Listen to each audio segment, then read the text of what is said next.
EPS on করবেন কিভাবে সেটা আপনাদেরকে দেখাই।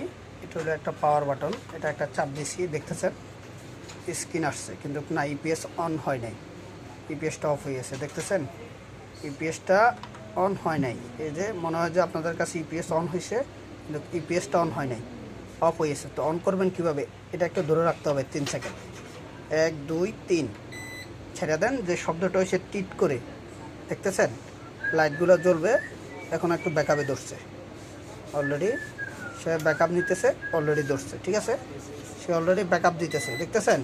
এই লাইটটা যখন জ্বলে থাকবে, এটা জ্বলে তখন এটাতে আসবে, এটা একটু জ্বলে থাকবে অনেকক্ষণ ধরে, জ্বলে থেকে সাথে সাথে আবার এটাতে আসবে, মানে ইপিএসটা এখন ব্যাকআপ দিতেছে, ঠিক আছে। ইপিএসটা আগে অন করবেন, এভাবে করে পিছনে যে পাওয়ার কেবলটা আছে পাওয়ার কেবলটা লাগাবেন। আপনি এবার ব্যাকআপ দেয় কিনা দেখবেন, আর লাইনটা পান কিনা সেটা দেখবেন।